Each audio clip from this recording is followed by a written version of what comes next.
Thank you everybody for coming out. Gracias por estar con nosotros esta tarde. My name is Miguel Gavilán Molina and I'm here as a volunteer on La Onda Bajita for 30 years. Also as a volunteer, I'm an unpaid staff member, but I'm also half-time, part-time on Flashpoints. So I'm here representing both voices. Yeah. You know, there is a fight here for the soul of the station. Yeah. Let's get real. All right. And I know a lot of things will make people uncomfortable. All right, let's get it. But I've learned to speak, whether I speak English or Spanish, Nahuatl, Chicano, Calo, doesn't matter. I speak from the heart. All right. And I'll tell you something, this here is a crisis. We're in a financial mess here. We've been down spiraling for the last 5 years. And you can go out on the internet and find out, get all the information you need to find out what's going on behind the scenes. But in reality, for the last 5 years, the entrenched power structure that's been here and those linked to it caused this financial crisis. That's right. Okay, let's be real. That's right. And they were talking about layoffs. Well, you know what? About 11 of us have been laid off. I'm shaking because I'm mad. And I'm mad as hell. I'm going to shake my fist in the air and get everybody to listen up. You know, there is a crisis, and we do have to buckle up. Yeah. And there was some cuts. And I feel for people that don't got money. They can barely get here to work. I get a miserly paycheck, and half of it goes for transporting myself here. And all the crew of La Onda, we come from up north, from the East Bay, from down south, from everywhere. As a labor of love, to give voice to the Chicano, Mexicano, Latino, indigenous peoples. And all poor people. And everybody that works to eat and pay that bill. But there's people here in factions that don't have to deal with that. They're trust fund babies, or they got money, or they come from wealth or something. Not something we all have. But I tell you, the crisis needs to be remedied. And I feel bad when people are laid off. So let's think about an aggressive fund development plan. Why can't we take 2 or 3 days and have a special marathon for specific positions to instill some of the people back in here? The apprenticeship program is essential to the existence of KPFA. The program council is essential to bring the voices of the community back into this place. We don't need NPR.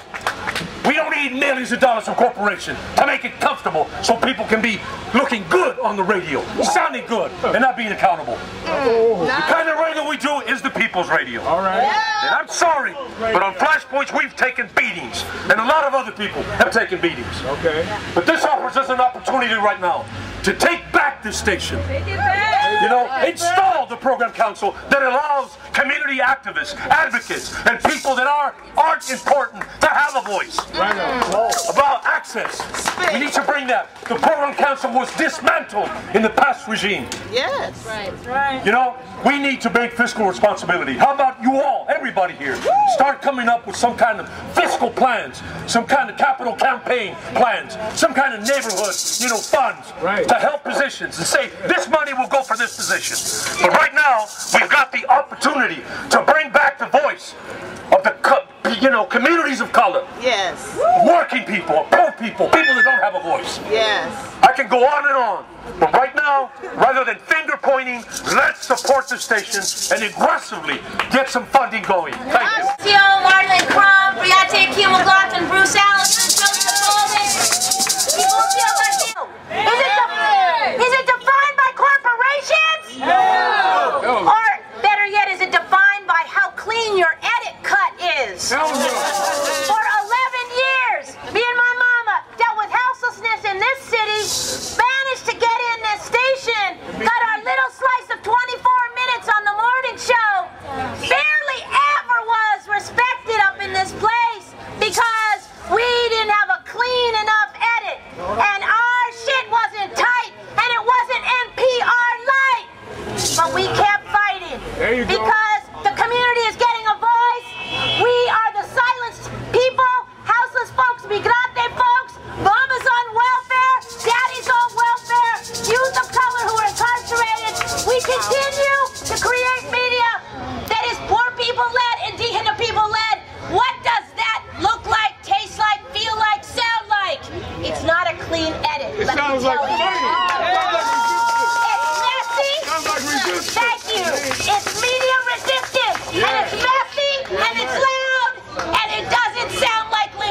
politically dominated academic research philanthropist speak. It's not like the people.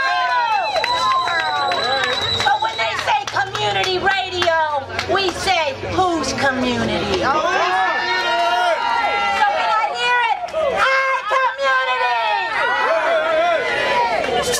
And lastly, I just want to say that Hard Knock Radio, the Full Circle program, all the women's programming that's real and tight, all the Rasa programming that actually dares to have Spanish, because we've been told we have too much Spanish on our show.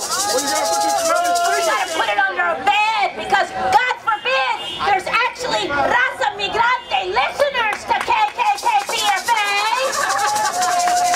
And can I hear it for our sister Nadra, who because she, God forbid, had a voice too loud and actually was real, the police came and took her out from the hip-hop crits that make up a lot of these stations. So the last point is, thank you all for even being here.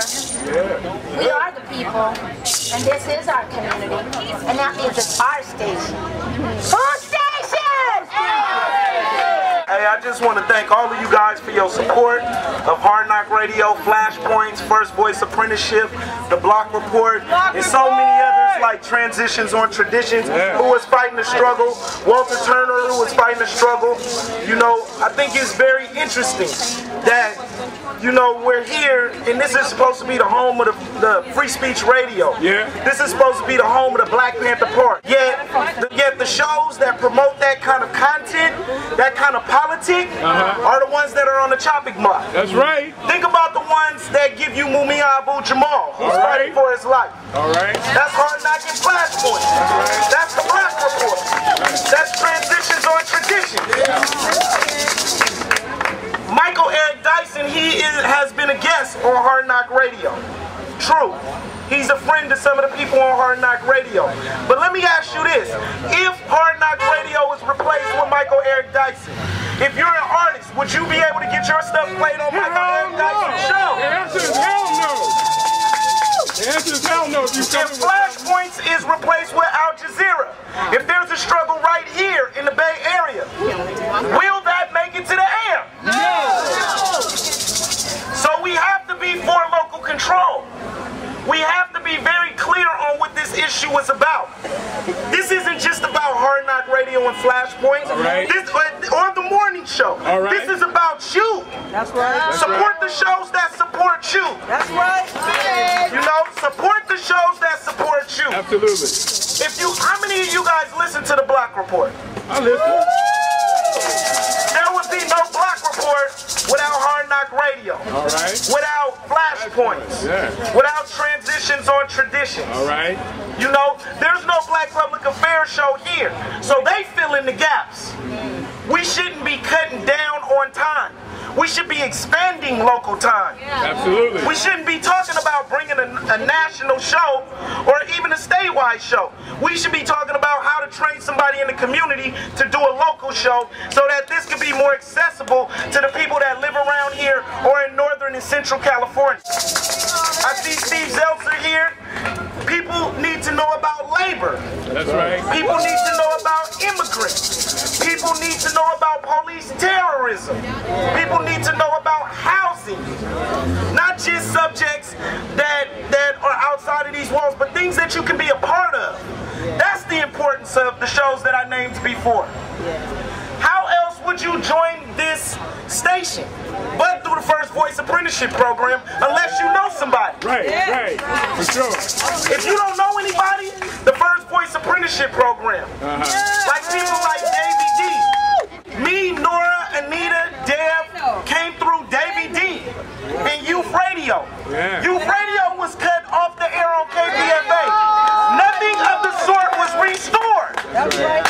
Do you know that some of the youngest people in this station are 30? When I first came to this station, the youngest people in this station were at least 17. I was 17 when I started doing stuff here. Right now, they don't even have the mechanism to recruit or retain 17-year-olds. Where's Youth Radio? All these rallies that went on, why we didn't have a rally for Youth Radio? Do the youngsters not matter? So, if you like the Black Report, that's because I'm a product of what Hard Knock Radio, Davey D, Miguel Molina, Chewy Varela, Uhuru Maggot, and so many others have laid down before me, literally, that taught me these skills. So, I just urge you guys to stay informed, and please keep supporting us through this struggle, because just like we won back Transitions on Traditions in Africa Today, we can win back Hard Knock Radio, Flashpoints, and the apprenticeship program. Fully supported. And we can get it fully supported with the financial back. I want folks to remember that this station is not a corporation. Okay? 1999 was the first time you heard some of us speaking during daytime. There were people like Larry Bensky, who is now bad-mouthing most of the volunteers here, who did not want to hear people like Waylon Southern and I get up and speak. He wouldn't even acknowledge us when he saw us in the station. Just like Jerry Brown was mean, mug me, and my brothers and sisters who were coming here legitimately doing our programming. This station, if it's a family, we are like stepchildren. We've been treated as an afterthought. People speak like they speak for us when we're around. I say, fuck that. We're here. We are here. Brown people are here. People of color are here. BET does not speak for me. No, it doesn't. You know? You know? CWA, shame on you. You don't represent the unpaid staff. You forsook us when you had the chance. Now you want to say you speak for the unpaid staff? No. Hell no. Take that off the website. You don't speak for me. Where the fuck were you when we were suffering? All the things that were promised in 1999 during the lockout, when they needed the solidarity of the people of color in this station, have been reneged upon. If they take down Hard Knock, that will be the only thing that was fulfilled that they are now looking at backsliding on. Tell the truth. Hard Knock Radio replaced Jerry Brown and some other rebroadcasts that could have happened. And you know, Brian Edwards Tinker is one of the people who was talking to management about piping in stuff. The morning show has been an institution here, but we need to hear from the people who are representing what will save the station, which is our community. The younger people. Listen to what the collectives have to say.